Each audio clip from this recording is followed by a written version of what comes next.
Bienvenue à cette capsule portant sur l'évaluation et le traitement de la dyspnée en soins palliatifs. Je me présente, je m'appelle Justine Métayer, je suis infirmière et coordonnatrice à la recherche, à la formation et au déploiement clinique pour la Maison Victor-Gadebois. Le contenu de cette capsule-là a été développé conjointement avec ma collègue de Palisciences, la Dr Mireille Elwin. Ni Mireille ni moi n'avons de conflit d'intérêt en lien avec les informations qui vous sont présentées dans cette capsule-là. Donc, pour commencer, qu'est-ce que la dyspnée? La dyspnée, c'est une expérience subjective d'un malaise respiratoire ou d'une difficulté associée à l'acte de respirer. C'est important de savoir que ce n'est pas nécessairement relié avec une augmentation de la fréquence respiratoire ou avec une diminution de la saturation. Et puisque la dyspnée est subjective, est-ce qu'on peut conclure d'un patient qui est non communicant, soit parce qu'il dort ou qu'il est sédationné, par exemple, qu'il est dyspnéique? Non. Seul le patient lui-même peut statuer s'il ressent ou non de la dyspnée. À ce moment-là, si on arrive à la conclusion qu'un patient non communicant est dyspnéique, il faut s'arrêter aux signes objectivables qui nous ont fait penser à cette dyspnée-là pour le patient. Ce sont ces signes-là qu'on va venir inscrire au dossier, comme par exemple de la tachypnée, la présence de tirage ou encore la présence de râle. La dyspnée est un symptôme important et prédominant en soins palliatifs. Ce serait le symptôme le plus dominant pour la clientèle âgée en fin de vie de toutes maladies confondues. Dans les 6 dernières semaines de vie, l'incidence de la dyspnée augmente et dans les 48 dernières heures de vie, l'incidence et l'intensité de la dyspnée vont augmenter.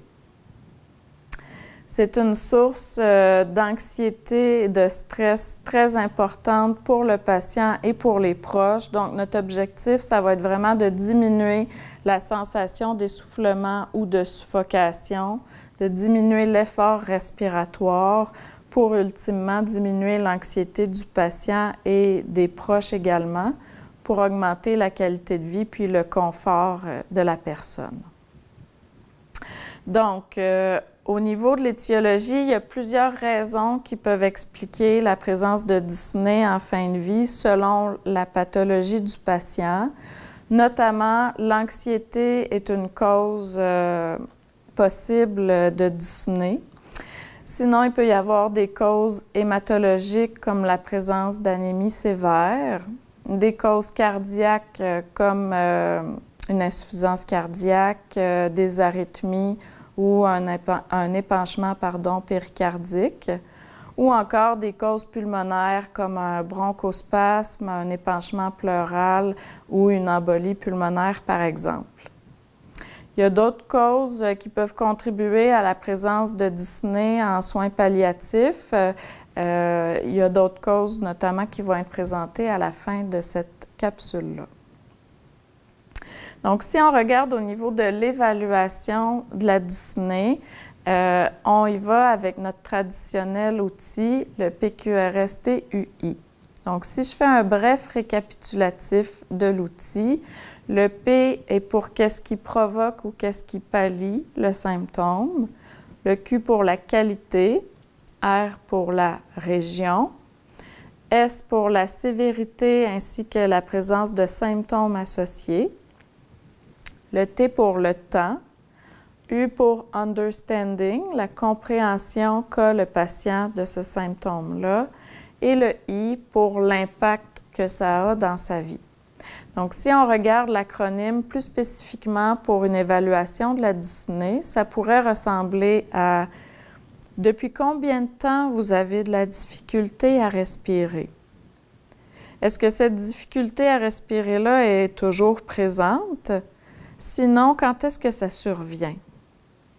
Est-ce que c'est arrivé soudainement ou plutôt doucement de façon plus progressive? À quel niveau d'activité vous vous sentez essoufflé? Est-ce que c'est au repos ou à l'habillage ou sur des efforts de marche sur des courtes distances, comme exemple quand vous vous rendez aux toilettes, ou à des efforts un peu plus importants, comme quand vous montez des escaliers. Décrivez-moi cette difficulté à respirer là. Est-ce que c'est plus comme une oppression? Est-ce que c'est comme un nœud dans la gorge? À quel endroit vous ressentez cette difficulté à respirer? Plus au niveau de la poitrine, au niveau de la gorge ou encore au niveau de la bouche et du nez? Qu'est-ce qui augmente votre difficulté à respirer? Est-ce que c'est seulement l'effort ou est-ce que des fois c'est un certain stress quand vous pensez à quelque chose en particulier? Est-ce que vous avez essayé des choses pour diminuer cet essoufflement-là? Des pompes ou des médicaments, ou encore de dormir avec la tête de lit un peu surélevée avec 2-3 oreillers? Est-ce que vous avez de la douleur dans la poitrine ou des palpitations? Est-ce que vous toussez? Est-ce que votre essoufflement est pire quand vous êtes couché que quand vous êtes assis ou debout? Puis, est-ce que vous vous réveillez la nuit parce que vous êtes essoufflé? À quoi vous attribuez cette difficulté à respirer là? Et finalement, c'est quoi les impacts de cette difficulté à respirer sur votre vie? Est-ce que ça vous limite dans vos activités ou dans vos interactions sociales? Donc, ça fait le tour de l'acronyme pour avoir une évaluation globale de la dyspnée pour un patient. Il faut savoir qu'il y a de nombreux outils qui existent pour évaluer la dyspnée selon des domaines spécifiques. Donc, si vous travaillez avec une clientèle plus spécifique comme en cardiologie ou en pneumologie, par exemple, c'est fort possible que vous ayez un outil plus spécifique que le PQRST-UI. À ce moment-là, c'est parfait. En soins palliatifs, on utilise cet outil-là parce qu'on a des clientèles variées avec plusieurs comorbidités et dont la dyspnée peut être chronique, présente depuis des années, ou d'apparition nouvelle. À ce moment-là, il y a tellement de variances qu'on va utiliser le PQRST-UI pour vraiment avoir un portrait global de la dyspnée des patients. Ce qui est important, c'est de penser à toujours ramener la dyspnée au niveau de base du patient, surtout pour la clientèle qui souffre de dyspnée chronique. Donc, exemple, un patient atteint d'une MPOC qui vit avec la dyspnée depuis des années, on ne s'attendra pas en instaurant des interventions à ce que la dyspnée disparaisse complètement et qu'on revienne à un zéro, à un niveau où le patient ne ressent aucun essoufflement. À ce moment-là, on va évaluer la dyspnée en mettant le niveau de base du patient, le zéro étant son état respiratoire au repos. Donc, en faisant ça comme ça, on peut plus facilement évaluer l'efficacité des interventions qu'on va mettre en place et évaluer l'évolution de la maladie avec l'évolution de la dyspnée du patient. Pour compléter l'évaluation de la dyspnée, on va procéder à un examen clinique complet en commençant par la prise des signes vitaux. Donc, on va vouloir regarder au niveau de la respiration, le rythme respiratoire, la qualité aussi de la respiration, est-ce qu'elle est superficielle, profonde? La saturation, ça va être pertinent surtout s'il s'agit d'une dyspnée nouvelle. Au niveau du pouls, la fréquence par minute et est-ce qu'il est régulier ou irrégulier. Et la prise de température, d'autant plus importante si on a une hypothèse que la dyspnée puisse être secondaire à une infection comme une pneumonie, par exemple.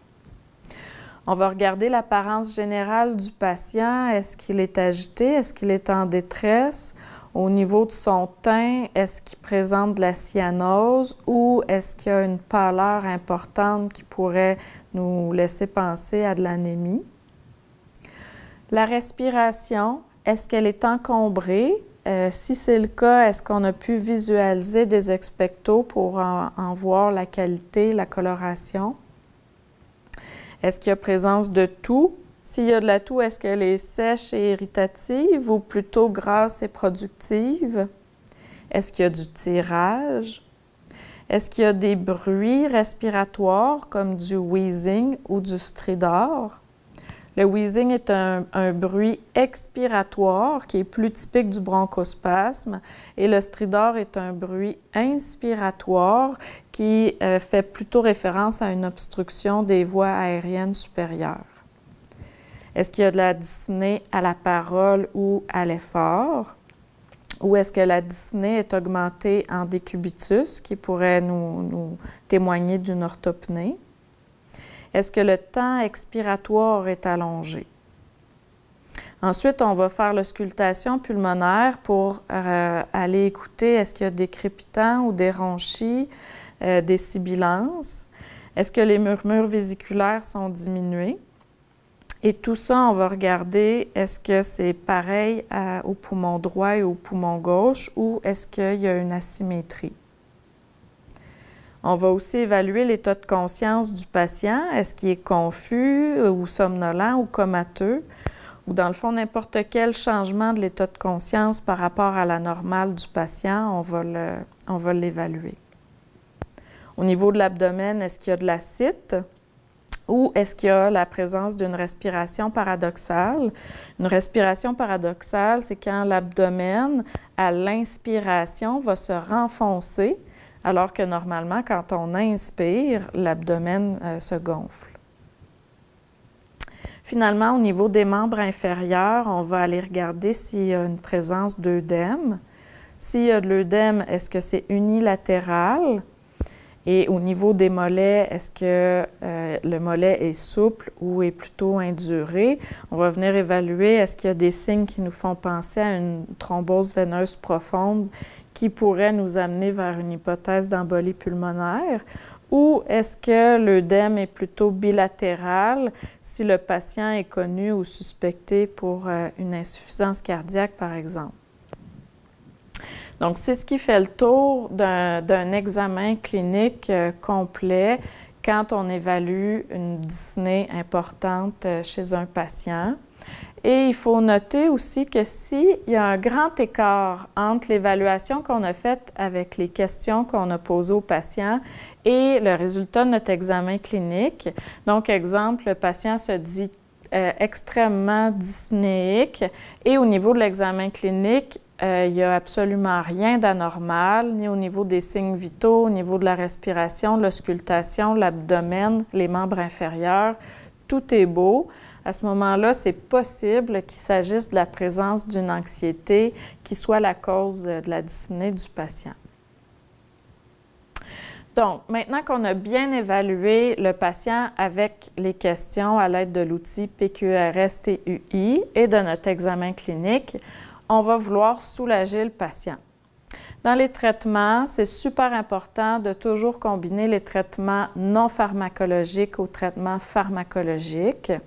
Donc, si on regarde les traitements non pharmacologiques pour soulager la dyspnée, il y a en premier lieu clarifier la cause de la dyspnée et informer le patient et les proches du plan de traitement qu'on va mettre en place. Et ça va permettre d'ouvrir la discussion sur le pronostic, les peurs et les espoirs du patient. Évidemment, cette discussion-là va se faire quand le patient est confortable et stable au niveau de la dyspnée. Ça ne sera pas fait pendant un épisode aigu, mais par contre, un épisode aigu, du moment où il a été stabilisé, peut faciliter la discussion, l'amorce de la discussion par rapport à la cause de la dyspnée puis au plan de traitement à instaurer. Évidemment, d'avoir une attitude rassurante et un environnement calme vont beaucoup aider le patient qui souffre de dyspnée. Notamment quand il y a un épisode de dyspnée plus aigu, s'il y a plusieurs personnes présentes dans la chambre, on va vouloir limiter la présence aux proches, à la personne significative ou disons aux 2 personnes significatives du patient et amener les autres visiteurs à quitter la chambre pour que l'environnement soit le plus calme possible. L'aération est très, très pertinent comme intervention non pharmacologique.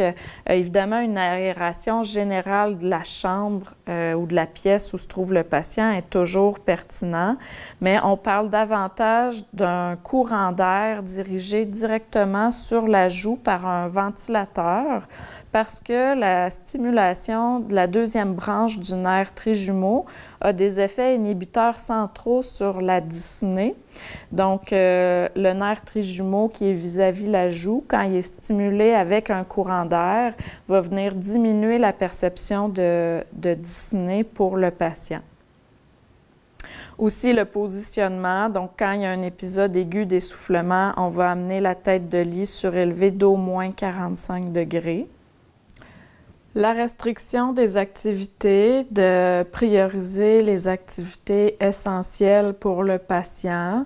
Donc, on peut avoir une discussion pour voir le souffle comme une banque limitée et de réfléchir avec le patient à quelles activités essentielles il veut accorder son souffle et donc son énergie, considérant que le souffle est peut-être malheureusement plus suffisant pour faire toutes les activités de base que le patient faisait avant. C'est bien important que ce soit le patient qui cible lui-même les activités qui lui sont essentielles, comme par exemple les déplacements pour aller aux toilettes. Pour certains, ça va être primordial de continuer d'aller aux toilettes par eux-mêmes, malgré la dyspnée que ça va engendrer. Alors que pour d'autres, la toilette ne sera pas à prioriser. Et à ce moment-là, on peut discuter de la possibilité de mettre une chaise d'aisance à côté du lit, une sonde vésicale pour limiter les déplacements à la toilette pour les selles seulement, ou encore la possibilité d'installer une culotte d'incontinence. Une restriction hydrique, ça va être pertinent si le patient est atteint d'insuffisance cardiaque ou d'insuffisance rénale avancée. Au niveau du mode de vie pour les soins à domicile, essayez de concentrer le mode de vie au rez-de-chaussée du patient pour éviter l'utilisation des escaliers et pour éviter les déplacements sur des longues distances. Éloigner les irritants comme la cigarette autant que possible. S'il y a une ouverture du patient qui fume, à diminuer sa consommation, à arrêter sa consommation. Il peut y avoir des patchs qui peuvent l'aider par rapport à ça. Des bons soins de bouche et finalement une présence constante quand il y a une situation de crise. Donc, quand la dyspnée devient importante au point que ça évolue vers une détresse, ça prend une présence constante et un proche de la personne n'est à ce moment-là pas considéré comme une présence puisqu'il vit lui aussi de l'anxiété et a besoin d'un certain soutien. Donc, une présence constante d'un intervenant. Si le patient est en détresse respiratoire, un intervenant va rester au chevet pendant qu'une collègue va aller préparer la médication puis aviser le médecin au besoin. Donc, voici ce qui fait le tour des interventions non pharmacologiques pour soulager la dyspnée. Maintenant, on pourrait se demander si c'est pertinent de vérifier la saturation chez la clientèle en soins palliatifs. Bien, il faut considérer que les soins palliatifs, c'est un continuum qui s'échelonne sur des mois ou des années. Donc, c'est pertinent de vérifier la saturation, surtout quand la dyspnée est un symptôme nouveau. Ou chez les patients qui pourraient bénéficier d'oxygène pour diminuer cet essoufflement-là. À ce moment-là, c'est pertinent de vérifier la saturation. Par contre, pour la clientèle en fin de vie, donc dans les dernières semaines, les derniers jours de vie, on va éviter de prendre la saturation puisque de façon naturelle, la saturation va varier beaucoup en toute fin de vie, donc la mesure ne nous serait pas utile pour les soignants et ça risquerait en plus d'augmenter l'anxiété du patient et des proches de voir une valeur qui soit possiblement anormale. Donc, on va éviter de prendre la saturation pour la clientèle qui est en fin de vie. De toute façon, il faut se rappeler que la saturation n'est pas corrélée avec le niveau de dyspnée du patient. Donc, même une saturation qui est plus basse que normale ne va pas témoigner nécessairement d'une présence de dyspnée plus importante. Ça m'amène à parler de l'oxygène. Actuellement, l'utilisation de l'oxygène pour tous les patients en soins palliatifs n'est pas appuyée par les données probantes. Ce qui est suggéré, c'est de faire un premier essai avec la médication, avec le traitement pharmacologique qu'on va voir. Et si un essai raisonnable avec la médication ne soulage pas efficacement le patient, à ce moment-là, on peut tenter de jumeler le traitement pharmacologique avec de l'oxygène pour voir si ça soulage davantage le patient. À ce moment-là, quand on instaure un traitement d'oxygène, on va vérifier avec le patient. Si ça le soulage et que lui se sent plus confortable au niveau respiratoire, on va lui laisser. Si à l'inverse, ça l'incommode, il trouve que c'est trop de tuyaux puis de tubulures puis qu'il se sent davantage pris avec ça, on va lui retirer sans problème et on va y aller avec le traitement pharmacologique exclusivement. Donc, pour ce qui est du traitement pharmacologique, les médicaments de première intention pour soulager la dyspnée en présence de maladies terminales de causes diverses sont les opioïdes. Leur utilité est basée sur les données probantes et il faut vraiment considérer qu'il n'y a pas d'augmentation de risque de dépression respiratoire avec l'utilisation des opioïdes, tant pour l'utilisation des opioïdes en soulagement de la douleur qu'en soulagement de la dyspnée. Leur action est faite sur le centre respiratoire, donc ça va diminuer la demande ventilatoire et aussi ça va faire une sédation centrale qui va diminuer la consommation d'oxygène, diminuer la perception de dyspnée et diminuer l'anxiété. Les médicaments les plus utilisés sont la morphine et l'hydromorphone en péros ou en sous-cut, ainsi que les thèmes de fentanyl. Donc, pour un patient qui est déjà exposé aux opioïdes pour le traitement de la douleur, on peut augmenter la dose régulière d'environ 25 % pour soulager la dyspnée en plus de soulager la douleur. Et on va prévoir des entredoses. Souvent, ça va être prescrit des entredoses C-douleur ou dyspnée. L'augmentation du dosage d'opioïdes peut aller de 25 à 100 % selon la réponse clinique du patient. Si jamais le patient est naïf aux opioïdes et qu'il présente de la dyspnée et qu'on veut introduire un opioïde pour le soulagement, bon, c'est difficile de recommander une dose de départ unique et universelle pour soulager la dyspnée, parce qu'il va y avoir différents éléments qui devront être pris en compte, comme la fonction rénale, la fonction hépatique, l'intensité de la dyspnée du patient, puis son âge, entre autres. Mais dans le document PDF qui est joint à cette capsule vidéo-là, vous avez quand même des doses de départ qui sont suggérées. Outre les opioïdes, il y a les anxiolytiques qui peuvent être utilisés en traitement adjuvant aux opioïdes. Les anxiolytiques sont intéressants pour briser le cercle vicieux d'anxiété-dyspnée. Donc, dans les anxiolytiques, il y a les benzodiazépines qu'on connaît bien, comme l'alprazolam, le clonazepam, le lorazepam, midazolam ou diazépam. Et si on voit que la dyspnée est très importante et réfractaire et qu'on souhaite une sédation, à ce moment-là, on peut y aller avec des neuroleptiques comme le méthotriméprazine, qui est mieux connu sous le nom commercial de Nosina, qu'on pourrait instaurer en régulier avec des doses PRN comme je disais, s'il y a des épisodes de dyspnée plus sévères.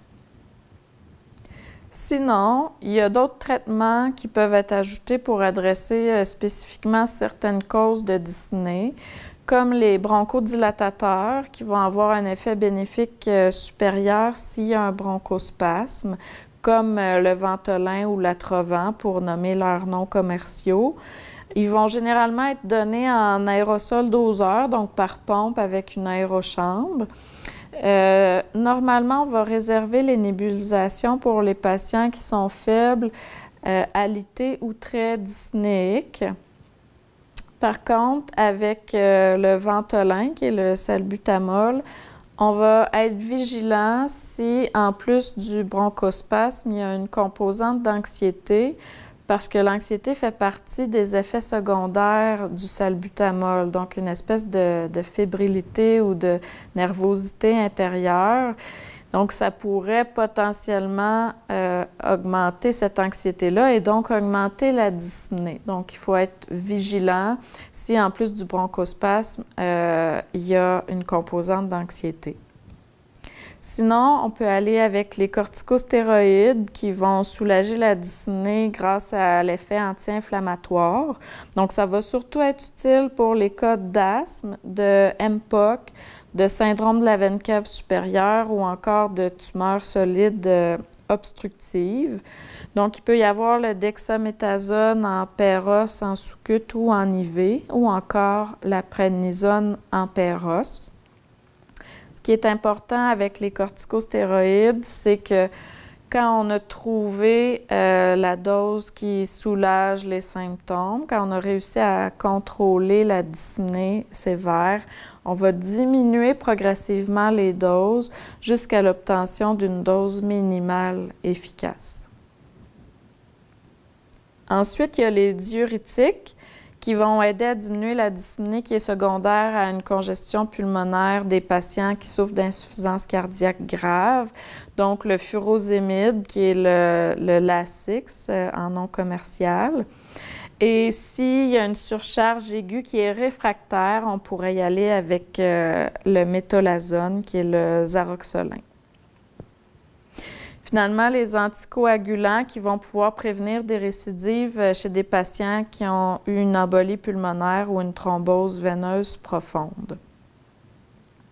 Et comme vous voyez à l'écran, il pourrait y avoir d'autres causes de dyspnée chez la clientèle en soins palliatifs avec différents traitements qui ne seront pas nécessairement pharmacologiques, mais qui vont potentiellement soulager la dyspnée.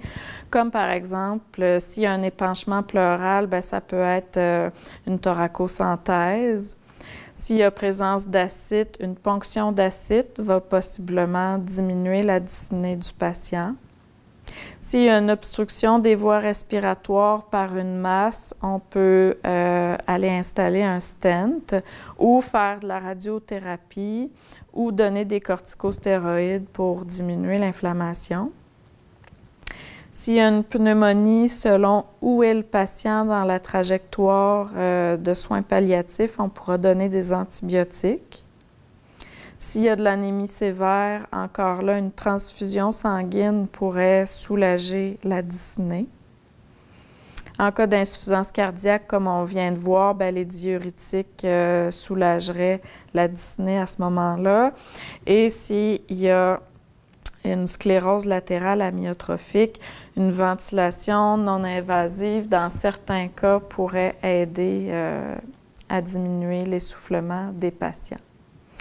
Donc, je réitère que ça reste très pertinent de jumeler les interventions non pharmacologiques aux interventions pharmacologiques pour bien soulager la dyspnée des patients en soins palliatifs.